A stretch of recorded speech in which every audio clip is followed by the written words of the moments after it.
Good evening, everyone. I am your science faculty in our team Old School Mentor. मैं आपके साथ science section को deal करूंगा। हमारे जितने भी जेकेएसएसबी के एग्जाम्स आते हैं उसमें जो साइंस पार्ट रहता है उस पार्ट को हम डील करेंगे। इस समय अब हम सबको पता है कि करंटली फॉरेस्टर का पेपर आने वाला है। मे बी हार्डली 1 या 2 महीने का टाइम हमारे पास हो सकता है। तो उस सेक्शन में जो साइंस पार्ट है हम उसको डील करेंगे। साइंस पार्ट में आप सबको जैसे सिलेबस देखा है इस तरह से कुछ फॉरेस्टर का सिलेबस दिया गया है साइंस पार्ट को लेकर। इसकी अगर टोटल वेटेज देखोगे तो वो है 32 मार्क्स। ठीक है, और इस सेक्शन में जो सबको प्रॉब्लम फेस आ रही है वो है ये। इसमें क्लियरली मेंशन्ड है हमारे पास 3 सब्जेक्ट होंगे, फिजिक्स, केमिस्ट्री एंड बायोलॉजी, जिसमें कि वेटेज है वो इक्वली डिस्ट्रीब्यूटेड होगी। और जो क्वेश्चन लेवल ऑफ क्वेश्चन होगा वो मेंशन लिखा गया है एक वर्ड में 12th स्टैंडर्ड। और जेकेएसएसबी अनप्रेडिक्टेबल पेपर डालने के लिए मशहूर है। तो अभी ये प्रॉब्लम आ रही है कि अगर हम इन तीनों सेक्शन को डील करेंगे 12th स्टैंडर्ड पे तो वो लेवल ऑफ क्वेश्चन किस लेवल का क्वेश्चन करना है किस, ये थोड़ी सी स्टूडेंट्स में दिक्कत आ रही है। तो हमने इसको प्रॉब्लम को सॉल्व करने की कोशिश करी है। तो इसमें हम क्या करेंगे कि बेसिकली साइंस के फिजिक्स से शुरू करेंगे, केमिस्ट्री और बायोलॉजी पर बाद में ट्रांसफर करेंगे। तो फिजिक्स में हम क्या करेंगे कि इस तरह से पेपर तीनों ही सेगमेंट में, फिजिक्स, केमिस्ट्री और बायोलॉजी में इस तरह से क्वेश्चन अटेम्प्ट करने की कोशिश करेंगे कि जितने भी जॉब ओरिएंटेड कोर्स होते हैं, जितने भी जॉब ओरिएंटेड पेपर्स होते हैं जिसमें कि साइंस सेक्शन पूछी जाती है, उस सेक्शन से क्वेश्चन उठाएंगे। जैसे कि कुछ आपको आइडिया के लिए देता हूं, सीडीएस, एनडीए, फिर एसएससी, सीजीएल, अपना रेलवे का पेपर होता है। तो इसमें साइंस पार्ट में जो क्वेश्चन होते हैं या फिर पीएससी, इसमें जो साइंस पार्ट के क्वेश्चन होते हैं, देखो फिजिक्स, केमिस्ट्री या बायोलॉजी, साइंस के क्वेश्चन अगर आप जाओगे फिजिक्स के लिए जाओगे या फिर केमिस्ट्री के लिए जाओगे तो वो जेई नीट के लेवल के हमने नहीं टच करने हैं। हमने किस लेवल को टच करना है, हमने जो जॉब ओरिएंटेड पेपर्स होते हैं, जॉब ओरिएंटेड क्वेश्चंस होते हैं, हमने उस लेवल को टच करना है। तो और देखो वन वर्ड, वन लाइनर्स और ये जो फैक्चुअल नॉलेज है इसके साथ हमने ज्यादा डील करना है एज कंपेयर टू न्यूमेरिकल्स। देखो न्यूमेरिकल्स में कैलकुलेशन होगी और हमारे पास इतना टाइम पेपर में नहीं होता है। और जेकेएसएसबी मुझे नहीं लग रहा कि इतना क्वेश्चन पेपर पूछेंगे जिसमें हमें 2 से 4 मिनट कैलकुलेशन के लिए जा रहे हैं। तो स्टार्टिंग करेंगे जब हम, तो बेसिक जो सब्जेक्ट्स है या फिर बेसिक जो वर्ड्स हैं एक यूनिट में या फिर जो बेसिक नॉलेज है उसको बिल्कुल ही क्लियर करते हुए फिर एमसीक्यूज को सॉल्व करेंगे। और कोशिश करेंगे कि मैक्सिमम जो previous year job oriented papers होते हैं उनमें जितने एमसीक्यूज हमारे पास पॉसिबली अवेलेबल हैं हम उन सभी को एक बार सॉल्व करेंगे, एक बार देखेंगे कि वहां से हमें क्या इंफॉर्मेशन एक्सट्रैक्ट कर सकते हैं और सारा का कोर्स पूरा कर इस तरह से खत्म करेंगे। ठीक है, ओके। तो टाइम वेस्ट नहीं करते हैं, स्टार्ट करते हैं हम, है ना। तो देखो हम जैसे कि बोला गया शुरू करूंगा मैं फिजिक्स से, बाद में केमिस्ट्री पे ट्रांसफर होते हुए बायोलॉजी पे खत्म करेंगे। तो फिजिक्स सेक्शन में अगर हम देखेंगे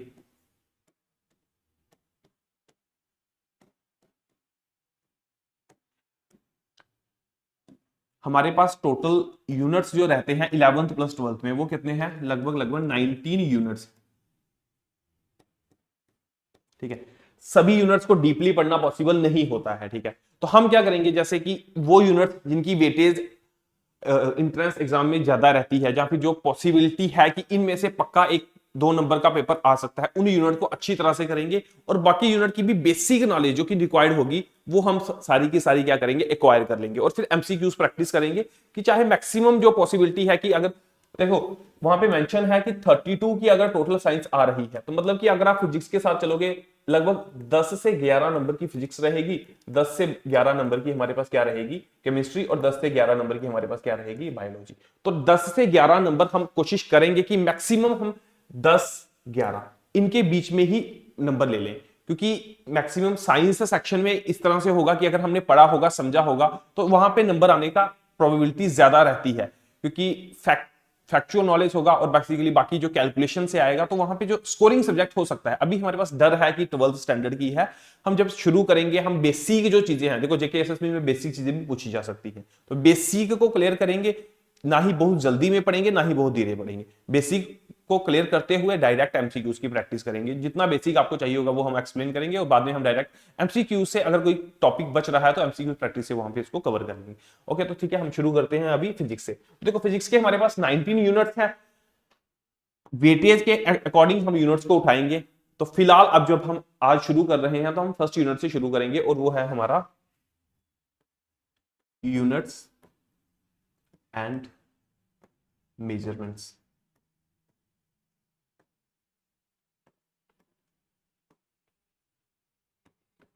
फर्स्ट यूनिट ये है, किसी भी एग्जाम में, किसी भी जॉब ओरिएंटेड एग्जाम में इस यूनिट से एक या फिर दो क्वेश्चन पक्का मिलेंगे ही मिलेंगे। तो इसमें आप लगा के चलो कि फॉरेस्टर का पेपर होगा या कोई भी जेकेएसएसबी का जिसमें साइंस ऑप्शन होगा या फिर साइंस का पार्ट रहेगा, उसमें हमें इसमें से एक या दो क्वेश्चन, एक क्वेश्चन एक नंबर तो गारंटी से मिलेगा मिलेगा। और अगर हमारा आज की क्लास में हमारा मेन फोकस है इसी एक नंबर को लेकर, हमने आज एक नंबर पक्का करके यहां से जाना है। ओके, तो ठीक है, शुरू करते हैं हम फर्स्ट यूनिट से, टाइम वेस्ट नहीं करेंगे। फर्स्ट यूनिट से शुरू करते हैं, यूनिट्स एंड मेजरमेंट्स। तो यूनिट का नाम है यूनिट एंड मेजरमेंट्स। ठीक है, यूनिट्स एंड मेजरमेंट्स। नाम को, अगर हमें नाम की डेफिनेशन क्लियर हो जाएगी तो इस यूनिट, इस जो चैप्टर मतलब कि इस यूनिट में से अगर यूनिट्स एंड मेजरमेंट में से नाम की डेफिनेशन पता चल जाएगी तो हमारा 90% काम तो हो जाएगा। ठीक है, तो जो फर्स्ट चीज हमने यहाँ पे डील करनी है या जो फर्स्ट डेफिनेशन हमने यहाँ पे पढ़नी है वो है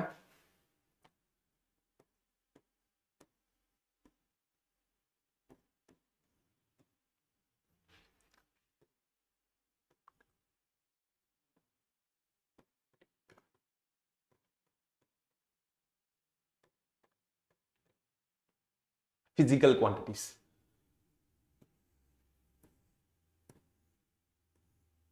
ठीक है, फिजिकल क्वांटिटीज कि फिजिकल क्वांटिटीज क्या होती है। देखो, लेमैन लैंग्वेज में बोलूंगा, क्वांटिटीज क्या होती है, चीजें। क्वांटिटीज क्या होती है, चीजें। हमने फिजिक्स को इसी तरह से समझना है, लेमैन लैंग्वेज मतलब कि कॉमन लैंग्वेज, और फिर साइंटिफिक लैंग्वेज। तो इस डेफिनेशन को हमने दोनों ही लैंग्वेज में समझ लेना है कि चाहे हमें आइडिया है जो क्वांटिटी का वो क्लियर हो जाए। तो देखो, क्वांटिटीज क्या होती है, चीजें, और फिजिकल क्या होता है, कोई भी ऐसी चीजें जिनको हम कि अपने फिजिकली इंटरप्रिटेट कर सके अपने फाइव सेंसेस के थ्रू, उन चीजों को हम क्या बोलते हैं, फिजिकल क्वांटिटीज। क्या होती है फिजिकल क्वांटिटीज, कोई भी ऐसी चीजें जिनको कि हम अपने फाइव सेंसेस से थ्रू फिजिकली इंटरप्रिटेट कर सके, उन चीजों को क्या बोला जाता है, फिजिकल क्वांटिटीज। ठीक है, और साइंस की टर्म्स में इसकी अगर एग्जैक्ट डेफिनेशन पे जाएंगे, देखो साइंस की टर्म में इसको कैसे डिफाइन करा जाएगा, anything that can be measured directly और इनडायरेक्टली। कोई भी चीज जिसको हम डायरेक्टली और इनडायरेक्टली मेजर कर सके and can be expressed in the form of a numbers are called physical quantities. क्या होती है physical quantities, anything that can be measured directly और इनडायरेक्टली और can be expressed in the forms of a number is called physical quantities. हमने क्या करा, जितनी भी हमारे पास क्वांटिटीज हैं उनको देखा, एग्जामिन करा और उनको हमने क्या बोल दिया, फिजिकल क्वांटिटीज। फिर थोड़ी देर के बाद हमने एक पैटर्न सा देखा था। क्या पैटर्न देखा हमने, कि जितनी भी फिजिकल क्वांटिटीज हैं उनमें से कुछ ऐसी क्वांटिटीज हैं जो कि क्या हो रही हैं, रिपीट हो रही हैं, अपने आप को रिपीट कर रही हैं। कोई क्वांटिटीज हमने आइडेंटिफाई करी तो हमने देखा कि ये क्वांटिटीज क्या कर रही हैं, रिपीट होकर बाकी क्वांटिटीज को बना रही हैं। खुद में ये रिपीट नहीं हो रही, ये खुद अपने आप को रिपीट कर रही है और बाकी क्वांटिटीज को बना रही है। ठीक है, खुद ये इंडिविजुअली एग्जिस्ट कर रही है पर अपने रेपिटेशन से ये बाकी क्वांटिटीज बना देती है। तो वो जो खुद से जो एग्जिस्ट करती है ये क्वांटिटीज, उन क्वांटिटीज को हमने क्या बोल दिया, फंडामेंटल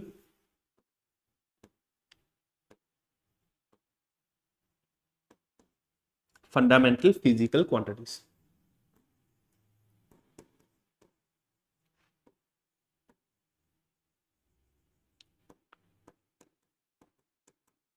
ठीक है, फंडामेंटल फिजिकल क्वांटिटीज क्या होती हैं, जो कि खुद में एग्जिस्ट करती हैं। ठीक है, ये रिपीट नहीं होती, ये खुद में एग्जिस्ट करती हैं पर ये इनकी रेपिटेशन से बाकी क्वांटिटीज बनती हैं। तो जो इनकी रेपिटेशन से बाकी क्वांटिटीज बन रही हैं उन क्वांटिटीज को हम क्या बोलते हैं, डिराइव्ड फिजिकल क्वांटिटीज।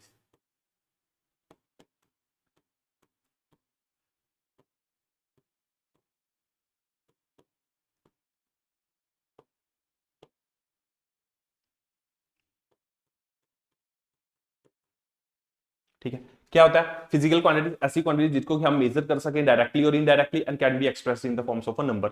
उसके बाद हमने फिजिकल क्वांटिटीज, जो कि ऐसी फिजिकल क्वांटिटीज होती हैं, हमने आइडेंटिफाई करी कि जो कि रिपीट हो रही थी पर खुद में वो एग्जिस्ट करती हैं इंडिविजुअलिटी में और फिर बाद में रिपीट होती हैं। तो जो खुद में एग्जिस्ट करती हैं इंडिविजुअलिटी में उन्हें हम बोलते हैं फंडामेंटल फिजिकल क्वांटिटीज, और फिर जो बाद में ये क्वांटिटीज रिपीट होकर जो क्वांटिटीज बनाती हैं उन्हें हम क्या बोलते हैं, डिराइव्ड फंडामेंटल क्वांटिटीज। फर्दर इसको एक और क्वांटिटीज में वो क्लासिफाई करा गया था, वो थी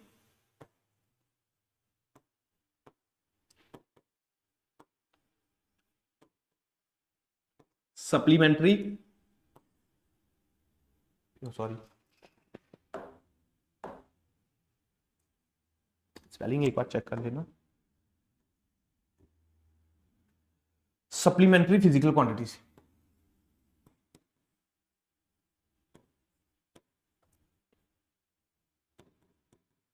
सप्लीमेंट्री फिजिकल क्वांटिटीज। ठीक है, ये ऐसी क्वांटिटीज होती है, देखो सप्लीमेंट्री फिजिकल क्वांटिटीज की हमारे पास दो ही एग्जांपल्स होती हैं, दो ही ऐसी क्वांटिटीज होती हैं जिनको हम सप्लीमेंट्री फिजिकल क्वांटिटीज बोलते हैं। उनको मैं डायरेक्ट लिख देता हूं, अगर एमसीक्यूज में आ रहा है तो वो दो ही होंगी। वो कौन सी होंगी?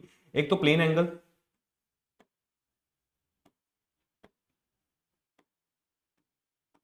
और दूसरा हमारे पास solid angle.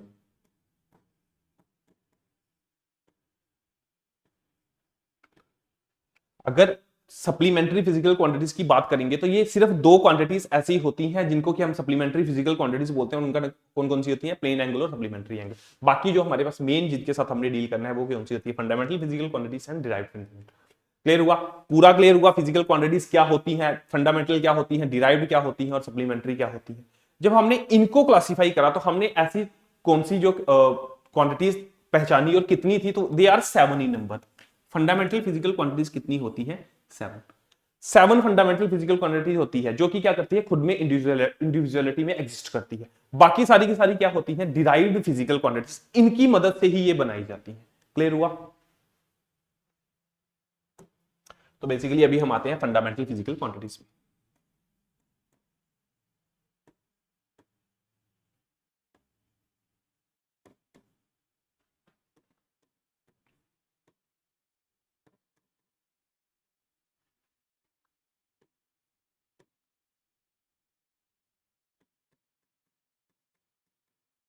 Fundamental physical quantities कौन सी क्वांटिटीज होती हैं? तो देखो इसके दे आर 7 इन नंबर। कितनी होती है अगर कोई पूछ लेगा? 7।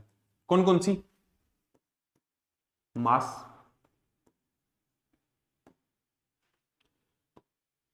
सेकंड आ गई मेरे पास लेंथ,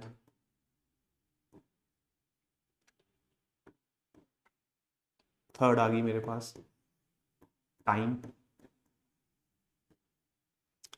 फोर्थ आ गई मेरे पास temperature,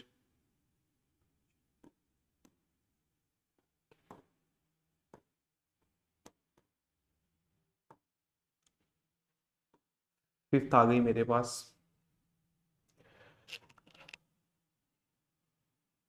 time, current, electric current,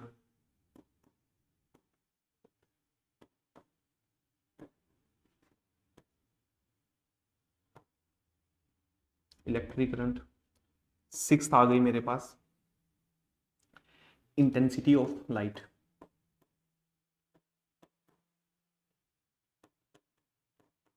intensity of light.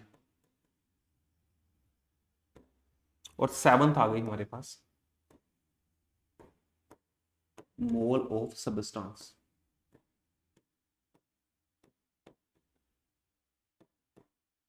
ठीक है, ये 7 फिजिकल क्वांटिटीज को हमने आइडेंटिफाई करा और इन क्वांटिटीज को हमने क्या बोल दिया? Fundamental physical quantities. क्लियर हुआ?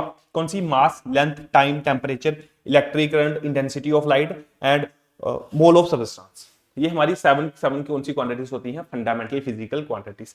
इन दो क्वांटिटीज को भी पूछा जाता है पेपर में, तो इनको थोड़ा सा ध्यान से देख लेना। ये हम कॉमनली यूज नहीं करते हैं इसलिए हमें थोड़ा सा मुश्किल लगता है, पर ये है इन फंडामेंटल फिजिकल क्वांटिटीज का ही पार्ट। क्लियर हुआ? बाकी दूसरी कौन सी क्वांटिटीज हमारे पास जो बची थी वो कौन सी होती है? डिराइव्ड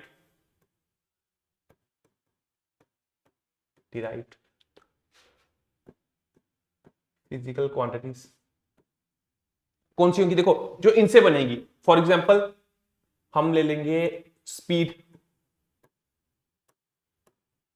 किससे बन रही है? स्पीड किसके इक्वल होती है? Distance upon time.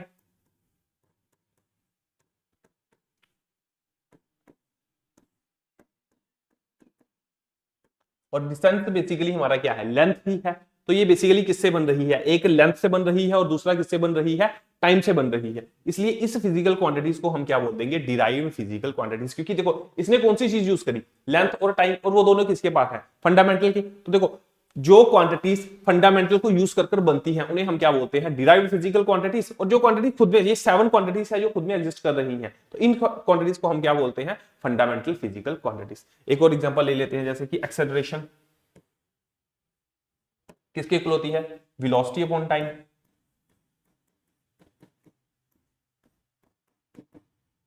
ठीक है, और जो वेलोसिटी है वो किसके इक्वल होती है, तो वो भी होगी displacement upon time.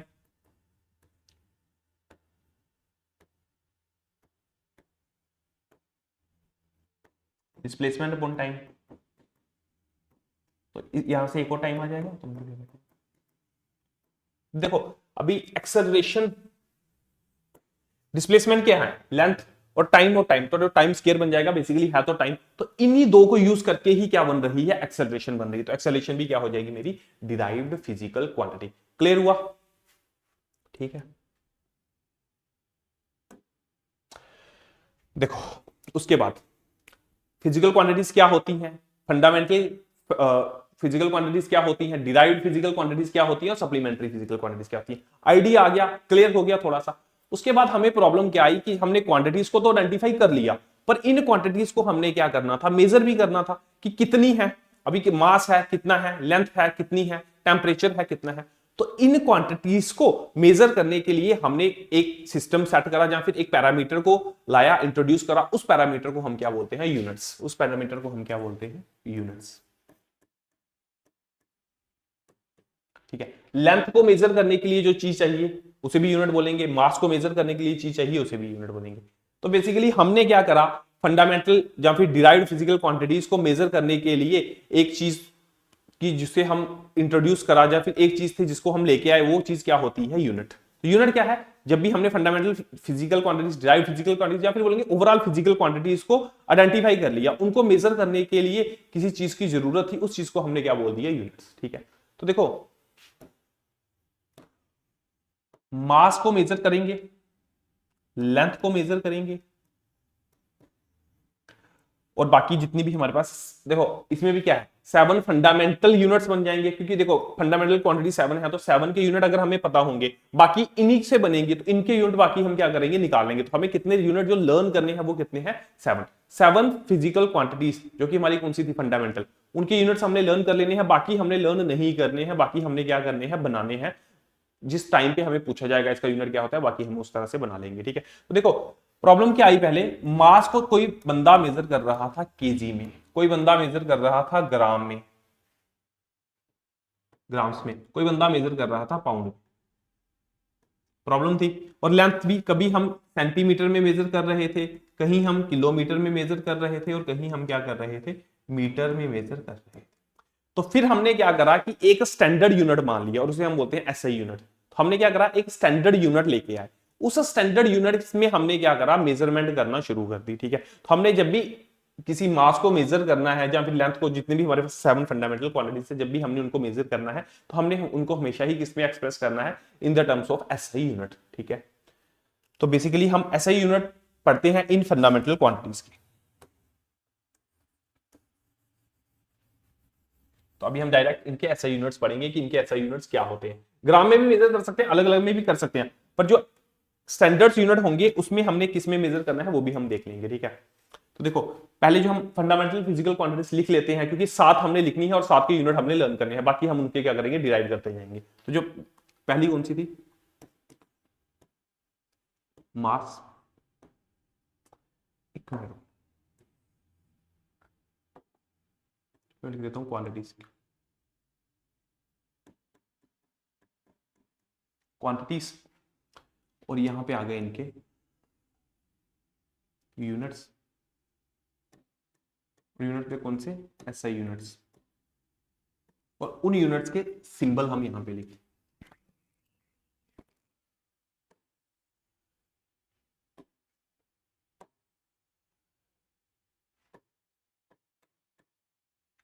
In unit को रिप्रेजेंट करने के लिए शॉर्ट फॉर्म होती है, उन्हें हम क्या बोलते हैं, सिंबल्स। पहला है मास, सेकंड है हमारे पास लेंथ,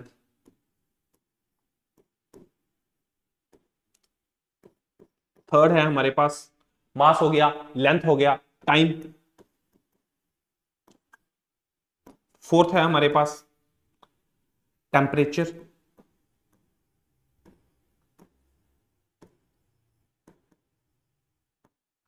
फिफ्थ है हमारे पास electric current,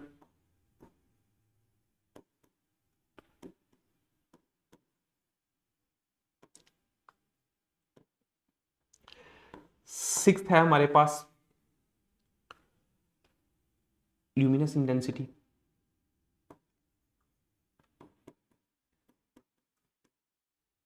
luminous intensity, luminous intensity या फिर इसको इंटेंसिटी ऑफ लाइट भी बोला जाता है, और ल्यूमिनस इंटेंसिटी ऑफ लाइट अगर पूरा देखोगे तो luminous intensity, luminous intensity of light दोनों इसमें बोला जाता है। कभी कभी किसी किसी बुक में इंटेंसिटी ऑफ लाइट दे देते हैं, किसी में ल्यूमिनस इंटेंसिटी ऑफ लाइट दे देते हैं। और यहां पे आ जाएगा मोल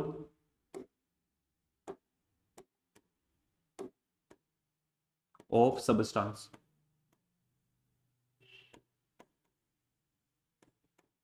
क्लियर है? इसको किसमें मेजर, इसका ऐसा यूनिट क्या होगा मास का? केजी। ऐसा यूनिट में मास को हमेशा ही किसमें लिखा जाएगा? केजी में। लेंथ को किसमें लिखा जाएगा? सॉरी, इसका सिंबल लिख दिया मैंने, एक मिनट, इस तरह से लिखता हूं, केजी मतलब किलोग्राम। ठीक है। लेंथ को किसमें लिखा जाएगा? मीटर में। टाइम को किसमें लिखा जाएगा? सेकंड्स में। टाइम को किसमें मेजर करा जाएगा? सेकंड्स में। टेम्परेचर को किसमें मेजर करा जाएगा? तो टेम्परेचर को हमेशा ही मेजर करा जाएगा केल्विन। ठीक है। इलेक्ट्रिक करंट को किसमें मेजर करा जाएगा? एम्पियर।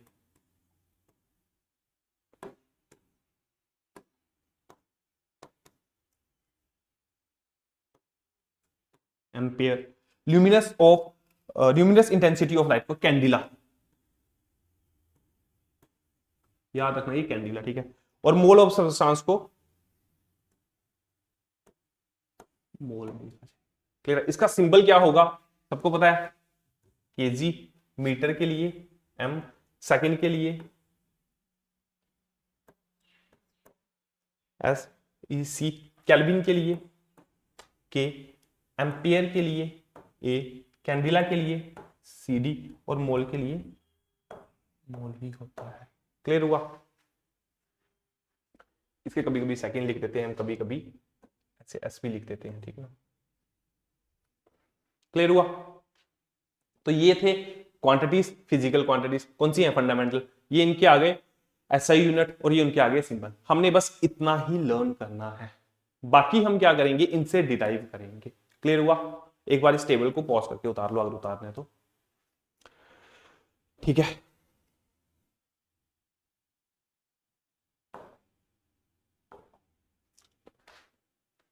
उसके बाद देखो, अभी हमने वो टेबल दिमाग में छप गया थोड़ा सा। अभी देखो, अगर हमने अभी किसी और चीज का यूनिट डिराइव करना है तो हम क्या करेंगे? उस चीज को इंट्रोड्यूस करेंगे। जैसे कि अभी आपको कोई पूछ ले एरिया का यूनिट क्या होता है, ऐसा यूनिट ऑफ एरिया, तो पहले हमें इसके सबसे लिए पहले इससे हमें क्या आना चाहिए? एरिया का फॉर्मूला आना चाहिए। एरिया बनता किसके है? एरिया देखो, अगर रेक्टेंगल का ले लो, किसी का भी ले लो, रेक्टेंगल ले लो, स्क्वायर ले लो, किसी का भी। तो जैसे रेक्टेंगल का लोगे तो कितने होगा? Length multiply by breath.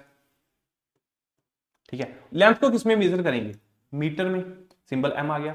और उसके ब्रेथ को किसमें मेजर करेंगे? मीटर में। तो इसका जो एसआई यूनिट आ गया वो कितना आ गया? Metre square. मीटर स्क्वायर किसका क्या आ गया? एसआई। क्लियर हुआ?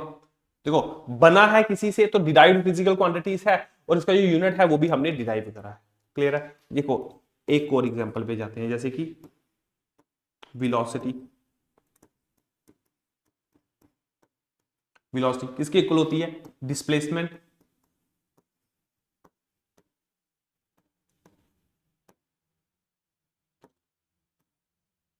Upon time. डिस्प्लेसमेंट किसके इक्वल है? तो डिस्प्लेसमेंट को मेजर किससे करा जाएगा? डिस्प्लेसमेंट को मेजर करा जाएगा लेंथ में ही, तो डिस्प्लेसमेंट को हमेशा ही मेजर करा जाएगा मीटर,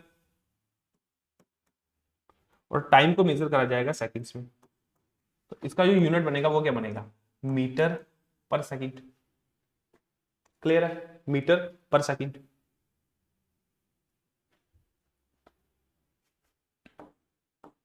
एक और प्रैक्टिस करके लिए कर लेते हैं, जैसे कि एक्सेलरेशन हो गया। एक्सेलरेशन क्या होती है? वेलोसिटी अपॉन टाइम, ठीक है। और वेलोसिटी का ऐसा यूनिट क्या होता है, ये भी निकाला हमने, मीटर पर सेकंड, और साथ में टाइम का आ जाएगा तो multiply by time.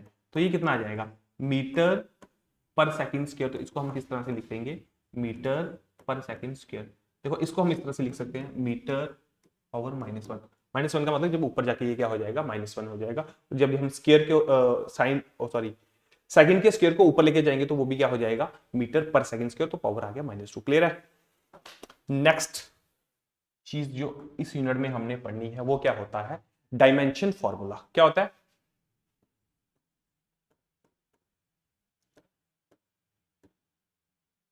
Sorry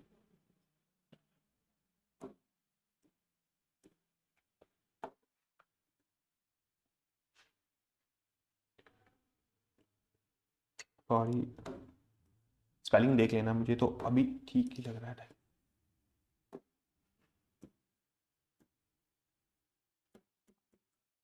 dimensional formula,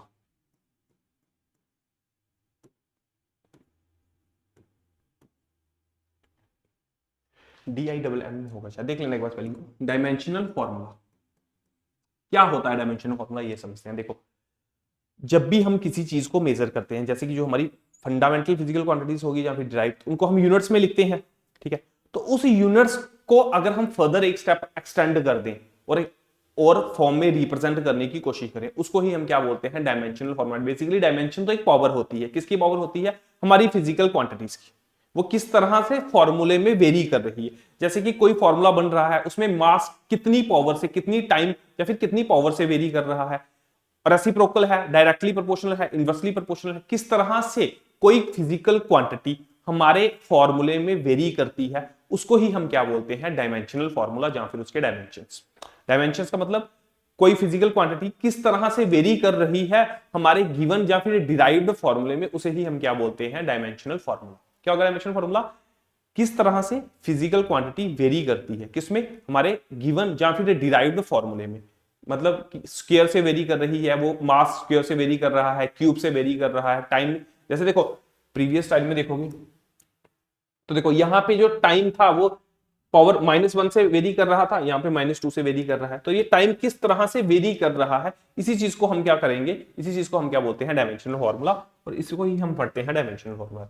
देखो डायमेंशनल फॉर्मूला भी हमने पहले, जो हमारे पास 7 फिजिकल क्वांटिटीज होती हैं उन्हीं के डायमेंशनल फॉर्मूला लिखने हैं, ठीक है ना। और फिर बाकी की क्या करनी है, डिराइव कर देनी है। तो मैं ये हमारे पास 7 फिजिकल क्वांटिटीज हैं, इनका डायरेक्ट डायमेंशनल फॉर्मूला लिख लेता हूं, ठीक है। तो देखो पहली बात तो डायमेंशनल फॉर्मूला को हमेशा ही स्क्वायर ब्रैकेट के अंदर लिखा जाएगा। डायमेंशन फॉर्मूला को हमेशा ही किसमें लिखा जाएगा, स्क्वायर ब्रैकेट के अंदर। इस तरह से हम ब्रैकेट्स बनाएंगे और इसके अंदर ही हम किसी भी चीज का डायमेंशन फॉर्मूला लिखेंगे।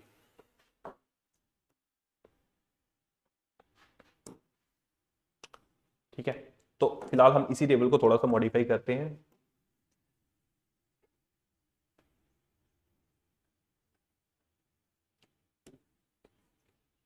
तो हम डायमेंशन फॉर्मूला लिखने के लिए क्या करते हैं, कुछ शॉर्ट टर्म्स या फिर सिंबल्स का यूज करते हैं। डायमेंशन फॉर्मूला लिखने के लिए हम क्या करते हैं, कुछ सिंबल्स का यूज करते हैं। जैसे ये हमारे पास 7 फिजिकल क्वांटिटीज हैं, इन 7 फिजिकल क्वांटिटीज के लिए हम क्या करेंगे, 7 सिंबल को क्या करेंगे, यूज करेंगे, ठीक है। वो जो सिंबल है जिनको कि हमने यूज करना है इस डायमेंशन फॉर्मूला में, वो क्या है वो देखते हैं, एक मिनट, सॉरी।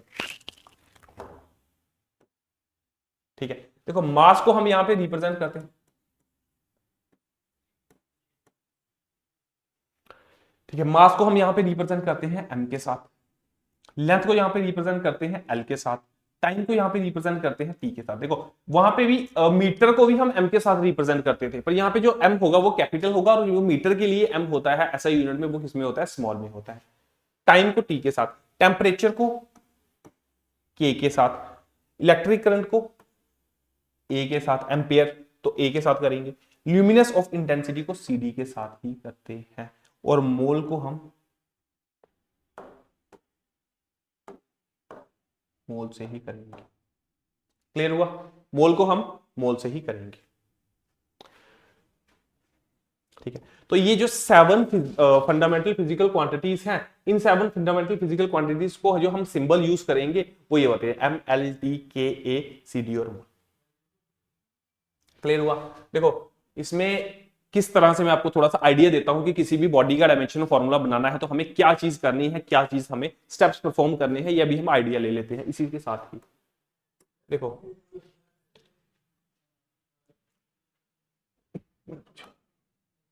ये आ गया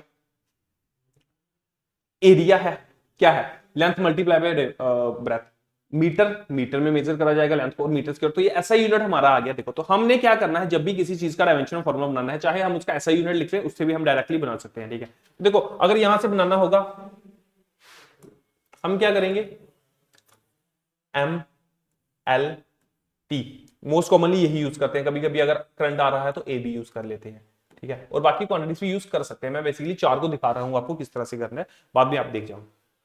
देखो तो मास, अगर हमारे पास इस जो हमारा फॉर्मूला बना है, ठीक है, उसको हम मीटर है तो मीटर में किस चीज को मेजर कर रहे हैं, लेंथ को। अगर इस जो फॉर्मूला बन रहा है, चाहे फॉर्मूले से देख लो, चाहे आप इस यूनिट से देख लो, ऐसे यूनिट से देख लो, अगर वहां पे मास की क्वांटिटी है, मास की कोई भी क्वांटिटी प्रेजेंट है, तो उसकी हम पावर लिख लेंगे कितनी टाइम्स है। देखो यहाँ पे एरिया में मास की कोई भी क्वांटिटी प्रेजेंट नहीं है, तो मास यहाँ पे कितना आ जाएगा, 0 टाइम्स, क्योंकि मैंने बोला कि डायमेंशन क्या होता है, कोई भी क्वांटिटी कितनी टाइम हमारे फॉर्मूले में वेरी कर रही, मास है ही नहीं तो वो 0 आ गया। लेंथ कितने टाइम्स है, मीटर और मीटर, 2 बार लेंथ को मेजर कर रहे हैं तो मीटर का स्क्वायर है, तो लेंथ का क्या कर देंगे, स्क्वायर कर देंगे।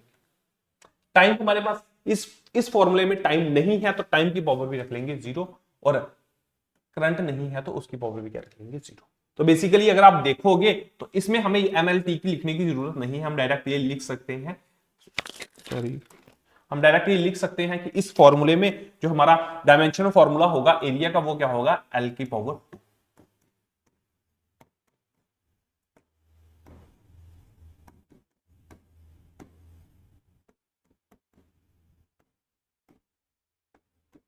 ये क्या आ गया, डायमेंशनल फॉर्मूला आ गया इसका। क्लियर है? क्लियर हुआ किस तरह से डायमेंशन फॉर्मूला निकालते हैं। जो क्वांटिटी वेरी कर रही है उसी क्वांटिटी का हम टेबल देखेंगे, उसके लिए सिंबल क्या यूज हो रहा है, और उसी सिंबल को, ये वाला टेबल देखेंगे, ये वाला कौन सा सिंबल इसमें यूज हो रहा है। अगर मास के लिए तो m की पावर चेंज करेंगे, लेंथ के लिए L की पावर करेंगे, टाइम के लिए T की करेंगे, टेम्परेचर के लिए K की करेंगे, इलेक्ट्रिक करंट के लिए A की करेंगे, ल्यूमिनस ऑफ डेंसिटी के लिए CD की करेंगे, और मोल ऑफ सब्सटेंस के लिए मोल की करेंगे। तो इनकी हम पावर्स को चेंज करते जाएंगे और हम फॉर्मूला को बनाते जाएंगे। देखो एक और एग्जांपल इसमें सॉल्व करते हैं। वेलोसिटी है, क्या है, डिस्प्लेसमेंट अपॉन टाइम, और डिस्प्लेसमेंट को मेजर करा जाता है मीटर में और टाइम को मेजर करा जाता है सेकंड में, तो ये आ जाएगा मीटर पर सेकंड।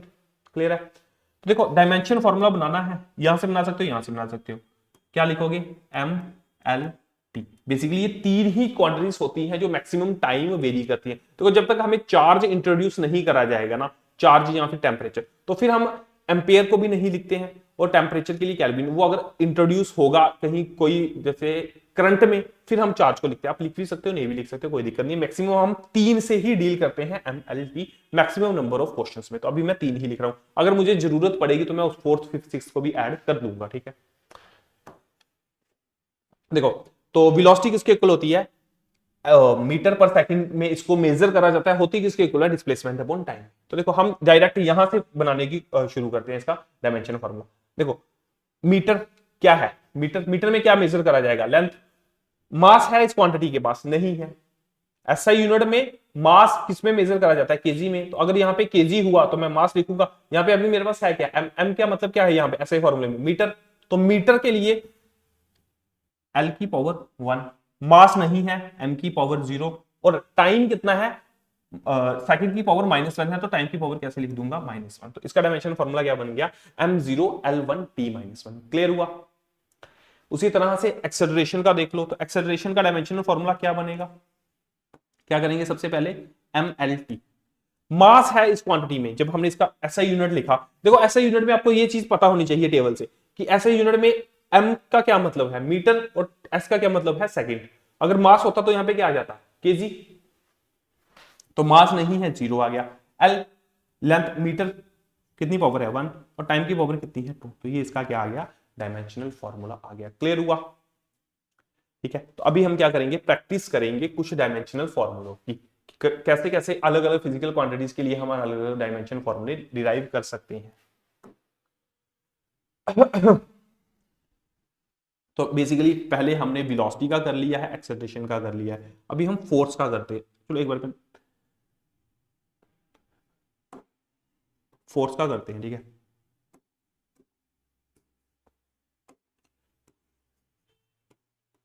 ऐसा यूनिट भी लिख देंगे और साथ में डायमेंशन फॉर्मूला भी कर देंगे। तो फोर्स का ऐसा यूनिट क्या हो जाएगा, देखो फोर्स किसके इक्वल होती है, मास इनटू एक्सेलरेशन। फोर्स होती है किसके इक्वल है, फॉर्मूला क्या होता है फोर्स का, मास इनटू एक्सेलरेशन, ठीक है। इस तरह से करते हैं, रुको एक टेबल बना लेते हैं। इस टेबल में हम फिजिकल क्वांटिटीज लिख देंगे, ठीक है। इसमें हम इसके एसआई यूनिट लिख देंगे और इसके साथ ही इस टेबल में हम क्या लिख देंगे, इनका डायमेंशनल फॉर्मूला।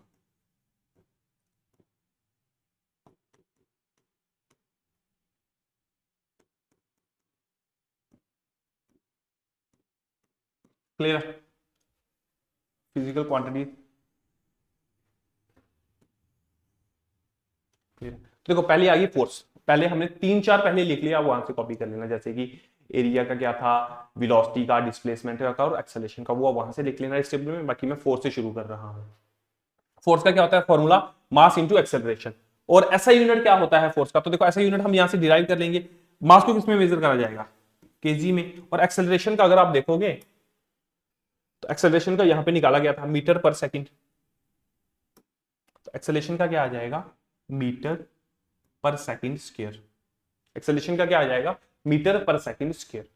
तो यहां से फोर्स का डायमेंशनल फॉर्मूला बनाओगे, क्या लिखोगे, एम एल टी। देखो मास है, केजी है, तो केजी में क्या मेंशन करेंगे, मास। तो मास की पावर कितनी है 1, तो यहाँ पे आ जाएगा 1।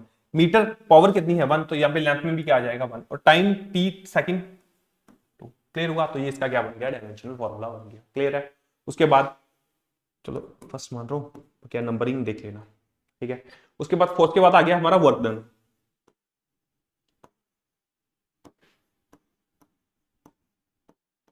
वर्क डन किसके इक्वल होता है, फोर्स इनटू डिस्प्लेसमेंट, ठीक है। डिस्प्लेसमेंट को ऐसे, अभी वेक्टर ये क्या है बाद में बताऊंगा। फोर्स का फॉर्मूला क्या होता है, वर्क डन का फॉर्मूला क्या होता है, फोर्स इनटू डिस्प्लेसमेंट। तो मतलब फोर्स को मल्टीप्लाई करना है अपने डिस्प्लेसमेंट के साथ। तो देखो फोर्स का फॉर्मूला तो हमें पता है, केजी मीटर, ऐसा यूनिट हमें पता है, ठीक है। अभी इसके साथ हमने क्या मेजर मल्टीप्लाई करा, डिस्प्लेसमेंट। तो डिस्प्लेसमेंट को किसमें मेजर करेंगे, मीटर में। तो इसको हम क्या कर देंगे, मल्टीप्लाई बाय मीटर। तो ये हमारा क्या बन गया, KG metre square per second square. Clear हुआ। डायमेंशन फॉर्मूला इसका बनाना है, कैसे बनाएंगे, एम एल टी लिख लेंगे। केजी में क्या मेंशन करा जाता है, मास पावर 1, लेंथ को मीटर में तो 2 और टाइम को -2। तो ये मेरा क्या आ गया, dimensional formula of work. Clear हुआ। उसी तरह से एनर्जी आ गई अगर हमारी, मैक्सिमम टाइम आपने देखा होगा, ठीक है, 11th 12th में अगर थोड़ा सा आइडिया होगा, जो हमारा वर्क डन होता है हम उसी को स्टोर कर लेते हैं इन the form of energy. Work done को ही क्या करते हैं, स्टोर कर लेते हैं। देखो अभी हम ये फिजिकल क्वांटिटीज पढ़ रहे हैं, ये क्यों आया, force is equal to mass into acceleration, work done ऐसे क्यों होता है, ये भी हम नेक्स्ट अगर फर्दर टू यूनिट में जैसे जैसे जाएंगे तो हम इसका फिजिकल इंटरप्रिटेशन भी पढ़ेंगे कि बेसिकली ये बोल क्या रहा है। अभी सिर्फ हम इनका डायरेक्टली फॉर्मूला पढ़ रहे हैं, ठीक है। तो एनर्जी और वर्क डन क्या होते हैं, सेम ही होते हैं। एनर्जी हमेशा ही किसके इक्वल हो जाता है, वर्क डन के। तो इनका डायमेंशन फॉर्मूला क्या रहता है, सेम रहता है। और ये पूछा जाएगा जाता है कभी कभी पेपरों में कि किस चीज का डायमेंशन फॉर्मूला सेम रहता है। तो हमने इस तरह से भी प्रिपेयर करना है कि हमें पता होना चाहिए किन क्वांटिटीज का डायमेंशन फॉर्मूला सेम रहता है। क्लियर हुआ। उसके बाद आ गया हमारे पास वर्क पावर। पावर होता है work work done per unit time, work done per unit time. एक यूनिट टाइम में कोई बंदा कितना वर्क कर रहा है उसे हम क्या बोलते हैं, पावर। तो इसका डायमेंशन फॉर्मूला देखो, वर्क का क्या है, ऐसा यूनिट डिवाइडेड बाय टाइम क्या है, एस। तो ये जब ऊपर चला जाएगा तो ये क्या बन जाएगा, केजी मीटर स्क्वायर एस की पावर -3। और यहाँ पे ये डायमेंशन फॉर्मूला बनेगा m1l2 टी की पावर क्लियर है?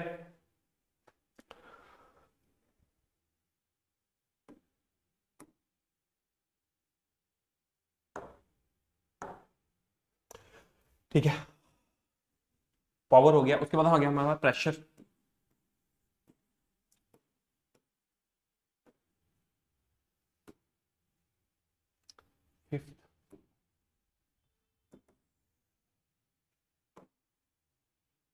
प्रेशर किसके इक्वल होता है? प्रेशर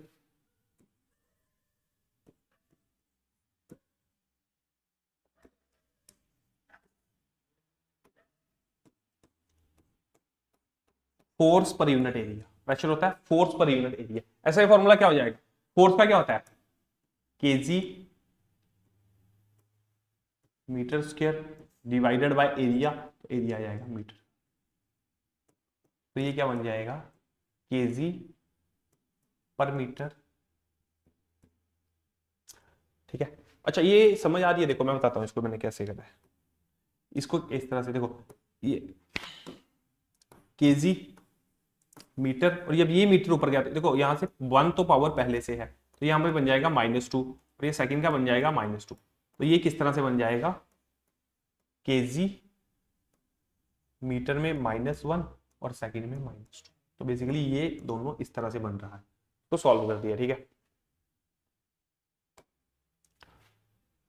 और उसके बाद इसका डायमेंशन फॉर्मूला लिखोगे तो डायमेंशन फॉर्मूले में क्या लिखना होता है? M L T. मास का डायमेंशन फॉर्मूला केजी में मेजर करा जा रहा है, तो एक तो है मेजर के लिए, एम लेंथ है -1 और ये कितना है? -2। क्लियर हुआ? वर्क डन हो गया, प्रेशर हो गया, हमारा एनर्जी हो गई। बेसिकली बहुत से देखो जैसे जैसे हम आगे पढ़ते जाएंगे ना, तो हमारे बहुत सी फिजिकल क्वांटिटीज हमें मिलती जाएंगी। उन फिजिकल क्वांटिटीज के डायमेंशन फॉर्मूले हम कोशिश करेंगे ऐसा यूनिट और उनके साथ साथ वहां पे भी करें। अभी भी हम कर रहे हैं कि वहां पे भी देखो कोई ऐसी चीज अगर निकल रही है यहाँ पे, तो वो वहां पे भी हम कर लेंगे। और जब हम एमसीक्यूज प्रैक्टिस करेंगे तो वहां पे भी हमारा थोड़ा सा ज्यादा जो अगर बच जाएगा कोई चीज तो वो हम वहां पे देख लेंगे। अभी अभी मुझे याद आ रहा है स्ट्रेस। स्ट्रेस किसके इक्वल होता है? स्ट्रेस होती है force per unit area. Restoring force per unit area को हम क्या बोलते हैं? स्ट्रेस। तो बेसिकली है तो फोर्स ही, चाहे वो रिस्टोरिंग है। तो इसका भी जो डायमेंशन फॉर्मूला होगा वो भी सेम होगा, क्योंकि देखो प्रेशर भी फोर्स अपॉन एरिया है और स्ट्रेस भी फोर्स अपॉन एरिया है। तो दोनों का जो एसआई यूनिट है और डायमेंशन फॉर्मूला है वो क्या होगा? सेम होगा। तो इसका भी जो डायमेंशन सॉरी एसआई यूनिट होगा वो क्या होगा? केजी पर मीटर पर सेकंड स्क्वायर। और इसका जो डायमेंशन फॉर्मूला होगा वो भी क्या होगा? क्लियर है? उसके बाद आ रहा है हमारे पास स्ट्रेन। पूछा जाता है इसका स्ट्रेन। स्ट्रेन क्या होता है? चेंज इन कॉन्फ़िगरेशन या फिर change in length upon original length. 3-4 तरह की स्ट्रेन होती है ना। तो बेसिकली स्ट्रेन का फॉर्मूला होता है change in configuration upon original configuration. Configuration में हम लेंथ भी लिख सकते हैं, एरिया भी लिख सकते हैं, वॉल्यूम भी लिख सकते हैं। तो जब भी चेंज इन, देखो लेंथ को किस चेंज लेंथ ही हो रही है, तो लेंथ को किसमें मेजर करा जाएगा? मीटर में। और ओरिजिनल लेंथ को भी किसमें करा जाएगा? मीटर में। तो ये क्या हो जाएगा? मीटर मीटर कैंसिल हो जाएगा, तो m की पावर क्या बन जाएगी? 0। तो बेसिकली इसका कोई भी डायमेंशन फॉर्मूला सॉरी ऐसा यूनिट नहीं होता है, और जब इसका ऐसा यूनिट नहीं होता तो इसका डायमेंशन फॉर्मूला भी नहीं होती। तो जो हमारी स्ट्रेन है ये क्या है? हमारी यूनिटलेस क्वांटिटी है। इसका कोई ना ही डायमेंशन फॉर्मूला होगा और ना ही इसका क्या होगा?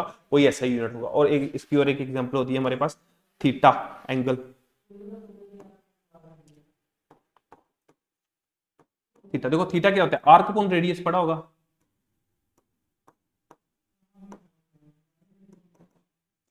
आर्क को किसमें मेजर करोगे? मीटर में। और रेडियस को किसमें मेजर करोगे? मीटर में। तो बेसिकली मीटर अपॉन मीटर क्या कर रहे हैं? अपने आप को एक दूसरे को कैंसिल कर रहे हैं। तो इसका भी कोई भी यूनिट या फिर कोई भी ऐसा यूनिट या फिर कोई भी इसका डायमेंशन फॉर्मूला नहीं होता। तो these are the quantities which do not have any dimension formula as well as SI units. ठीक है, उसके बाद अभी हम और फिजिकल क्वांटिटीज, हाँ थोड़ा सा करंट के रिलेटेड देख लेते हैं, है ना। तो इलेक्ट्रिकल करंट में चार्ज,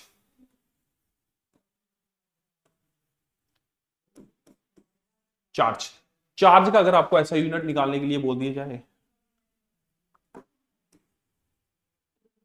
चार्ज का अगर आपको ऐसा यूनिट निकालने के लिए बोल दिया जाए, देखो चार्ज का ऐसे डायरेक्ट तो हमारे पास कोई फॉर्मूला चार्ज का नहीं है, पर हम यहां से एक चीज देख सकते हैं, चार्ज होता किसके इक्वल है? देखो करंट हमें पता है, करंट किसके इक्वल होता है, चार्ज पर यूनिट टाइम। तो यहां से जो करंट चार्ज किसके इक्वल आ जाएगा, आई इंटू टी। क्लियर है, तो चार्ज किसके इक्वल आ गया, फॉर्मूला चार्ज का I into T, current into time. और अगर हम इसका ऐसा यूनिट लिखेंगे, अगर इसका हम ऐसा यूनिट लिखेंगे, ठीक है, तो करंट का ऐसा यूनिट क्या होता है, चार्ज का हमने निकालना है, इसका ऐसा यूनिट निकलेगा, करंट का ऐसा unit multiply by time. Current का ऐसा यूनिट क्या होता है, एम्पियर ए, ठीक है, और टाइम का क्या होता है, सेकंड। इसका ऐसा यूनिट क्या आ गया, एम्पियर सेकंड। चार्ज का ऐसा यूनिट क्या आ गया, एम्पियर सेकंड। क्लियर हुआ। डायमेंशन फॉर्मूले में जाओगे अगर आप, तो यहां पे आप क्या लिखोगे, एम एल टी, और साथ में देखो एम्पियर आ रहा है तो ए लिख लेंगे। क्या होता है डायमेंशन फॉर्मूला इसका, मास क्वांटिटी है नहीं है, लेंथ की क्वांटिटी है नहीं है, किसकी है, टाइम की है, और पावर कितनी है, 1 सेकंड की, 1। तो एम्पियर की क्या है, 1, तो यहां पे भी आ जाएगा 1। क्लियर हुआ। इस तरह से हमने क्या करा, चार्ज का डायमेंशन फॉर्मूला निकाला। और चार्ज कौन सी क्वांटिटी है, फंडामेंटल है या फिर डिराइव्ड है, तो चार्ज बेसिकली करंट से बन रही है, करंट और टाइम से बन रही है, ये दोनों फंडामेंटल है, तो ये कौन सी क्वांटिटी होती है, डिराइव्ड फिजिकल क्वांटिटी। उसके बाद हमारा जैसे आ जाता है potential, electric potential, electrostatic, ELECT, electrostatic potential.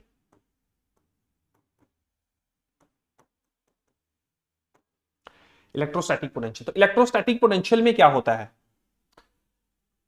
Denote करते हैं हम इसको V के साथ। तो एक चीज याद रखना, वर्क डन, या फिर हम इसको ऐसे पढ़ाया इस तरह से आता है, work done is equal to charge into potential. Work done is equal to charge into potential, और यहां पे पोटेंशियल किसके इक्वल आ जाता है, work upon charge. Electrostatic potential का क्या फॉर्मूला बन जाता है, वर्क अपॉन चार्ज। तो ऐसा यूनिट हम क्या लिखेंगे, वर्क का ऐसा यूनिट क्या होता है, वर्क का ऐसा यूनिट हमने यहां पे लिखा है, ये kg per metre square per second square, और kg metre square per second square, kg metre square per second square divided by charge. Charge का क्या है, वो भी यहां पे लिखा है, एम्पियर सेकंड। तो इसको जब आप ऊपर लेके जाओगे तो ये क्या बन जाएगा, केजी मीटर स्क्वायर, इसकी पावर -3,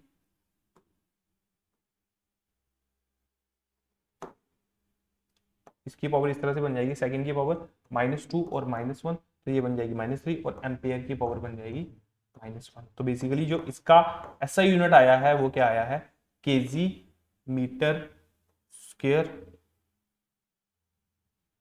S-3 A-1। और इसका अगर हम डायमेंशन फॉर्मूला लिखेंगे तो क्या आ जाएगा, MLT A। M केजी मास तो है और 1 पावर में है, लेंथ मीटर में 2 पावर में है, टाइम -3 में है, तो ये इसका क्या आ गया, डायमेंशन फॉर्मूला आ गया। क्लियर हुआ, ठीक है। और बाकी जो क्वांटिटीज होती हैं उनके डायमेंशन फॉर्मूले भी हमारे पास होते हैं, वो साथ साथ में भी हम करेंगे। जैसे कि लास्ट, चलो अभी देख लेते हैं कैपेसिटेंस। कैपेसिटेंस फॉर्मूला याद रखना, C is equal to Q is equal to CB।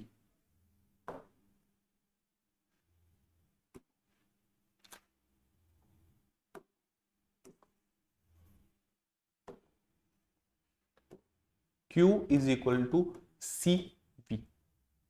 ये जो C है इसे हम क्या बोलते हैं, कैपेसिटेंस। तो कैपेसिटेंस किसके इक्वल आ जाएगा, Q अपॉन V। कैपेसिटेंस किसके इक्वल आ जाएगा, चार्ज अपॉन पोटेंशियल।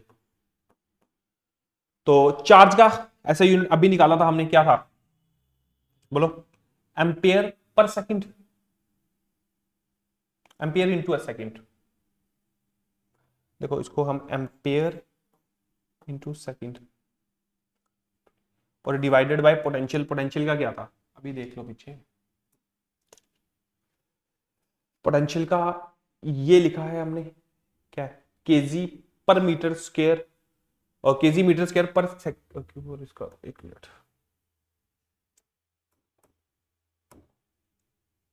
निकाल लो, तो क्या होता है केजी मीटर स्क्वायर, क्लियर है, केजी मीटर स्क्वायर और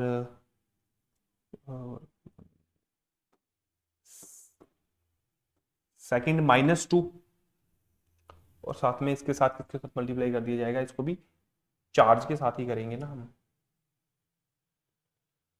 यूनिट चार्ज एम्पियर -1 और यहां से आ जाएगा, यहां पे बन रहा था -3 शायद,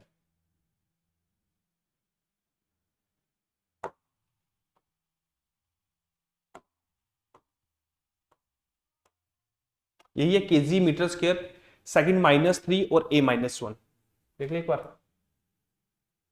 केजी मीटर स्क्वायर सेकंड -3 और a -1, ये पोटेंशियल का है और ये इसका, ठीक है। तो कैपेसिटेंस का क्या बन गया, एम्पियर, और ये जब ऊपर जाएगा तो ये बन जाएगा मीटर की पावर -2 सेकंड की पावर सॉरी -3 और ये ऊपर जाके 1 +3 बनेगा, और ये जब ऊपर जाएगा तो ये बन जाएगा a की पावर +1 और जब kg ऊपर जाएगा तो ये बन जाएगा इसकी पावर -1। तो कैपेसिटेंस का क्या आ रहा है, इसको आप इस तरह से लिख लो, a स्क्वायर m-2 s4 और kg, तो ये इसका बन जाएगा SI यूनिट। डायमेंशन फॉर्मूला लिखोगे किस कैपेसिटेंस का, तो वो क्या बनेगा mLT और साथ में A करंट के लिए भी होगा, A की पावर 2 आ रही है, मीटर लेंथ सेकंड टाइम और केजी में क्या आ रहा है -1, क्लियर हुआ। तो ये क्या आ गया dimension formula of capacitance, clear है। इसी तरह से बाकी अदर फिजिकल क्वांटिटीज के भी हम डायमेंशन फॉर्मूला निकाल सकते हैं और उनका ऐसा यूनिट भी कैलकुलेट कर सकते हैं, ठीक है। अच्छा, एक फर्दर ये टेबल, तो देखो हमने फिजिकल क्वांटिटीज को मेजर करना है अलग अलग यूनिट्स में, तो कभी कभी किसी चीज को ऐसा यूनिट में तो हमने पढ़ लिया कि किस किस में मेजर करा जाता है, पर अदर यूनिट्स भी होते हैं फिजिकल क्वांटिटीज को मेजर करने के लिए। तो लेंथ के लिए हम ये क्वांटिटीज यूज कर सकते हैं, मास के लिए हम ये क्वांटिटीज यूज कर सकते हैं, और प्रैक्टिकल यूनिट टाइम के लिए हम ये क्वांटिटीज यूज कर सकते हैं। तो देखो इसमें एंगस्ट्रॉम,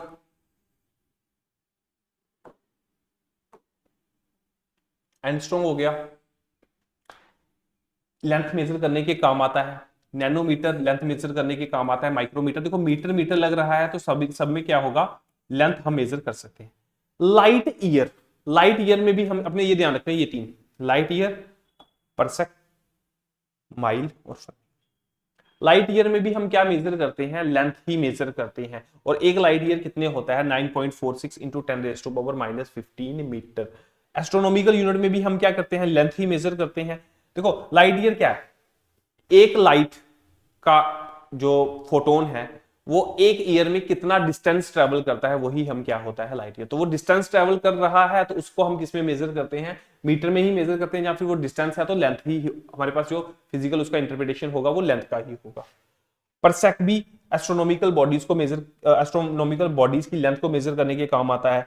फर्मी और माइल भी क्या होता है हमारा, लेंथ को मेजर करने के काम आता है। तो इनको ध्यान में रख लेना, कभी कभी डायरेक्टली पूछ लेता है कि परसेक किसके मेजर करने के काम आता है और ये जो लाइट ईयर है ये किसके मेजर करने के काम आता है, क्लियर है। बाकी देखो मास है, ग्राम यहां पे भी होगा, क्वांटल में भी हम मास को मेजर करते हैं, टन में भी हम मास को मेजर करते हैं, एटॉमिक मास यूनिट में भी मास को मेजर करते हैं, पाउंड में भी मास को मेजर करते हैं। तो ये दो जो एक्स्ट्रा यूनिट है जो कि हमें ध्यान देना है वो ये है, 1 चंद्रशेखर लिमिट, इसमें भी हम मास को ही मेजर करते हैं, और एक स्लग में भी हम क्या करते हैं, मास को ही मेजर करते हैं। तो वो डायरेक्टली पेपर में कभी कभी पूछा जाता है कि इनमें से कौन सी ऐसी क्वांटिटीज हैं जो कि मास को मेजर करने के काम आती हैं। तो वो कभी ये ऑप्शन दे देगा, कभी ये दे देगा, या फिर ये दे देगा कि 4 दे देगा, एक एस्ट्रोनॉमिकल यूनिट बोल देगा तो बोलेगा कि फाइंड द जो कि मास को मेजर करने के काम नहीं आती हैं या फिर लेंथ को मेजर करने के काम आती है। तो इस तरह से इन क्वांटिटीज को जो हमने कम यूज करते हैं इनको थोड़ा सा ध्यान से हमने डील करना होता है, ठीक है। बाकी यूनिट ऑफ टाइम है सेकंड सेकंड सेकंड, जिसमें भी सेकंड आएगा, आवर आएगा, मिनट आएगा, डे आएगा, वीक आएगा, मंथ आएगा, सोलर मंथ आएगा, ईयर आएगा। तो ये सारे के सारे किसके यूनिट्स होते हैं, टाइम के यूनिट्स होते हैं। ये टाइम को मेजर करने के, इसमें भी आपने जो ध्यान रखना है वो ये है, एक सोलर डे भी क्या करता है, टाइम को ही मेजर करता है। और एक शेक, शेक भी किसको मेजर करने के लिए काम आता है, टाइम को मेजर करने के काम आता है। क्लियर हुआ, ठीक है। तो कल हम फिर से मिलेंगे, इसी के बेसिस पे लगभग हम अप्रोक्सीमेटली 70 से 80 एमसीक्यूज करेंगे, ठीक है ना, इसी यूनिट्स एंड मेजरमेंट पे। और कोशिश करेंगे कि सारे के सारे प्रीवियस ईयर एमसीक्यूज जो कि जॉब ओरिएंटेड प्रोग्राम पे यूज होते हैं, जो जॉब ओरिएंटेड कोर्सेस में या फिर जॉब ओरिएंटेड पेपर्स में आते हैं, इसके यूनिट एंड डायमेंशन के, वो सारे के सारे हम कल कवर करने की कोशिश करेंगे। तो लगभग कल इसके थ्योरी आज हमने पढ़ ली है, इसके लगभग कम से कम हम 50 से 70 तक न्यूमेरिकल कल के सेशन में करने की कोशिश करेंगे। Thank you, have a nice day.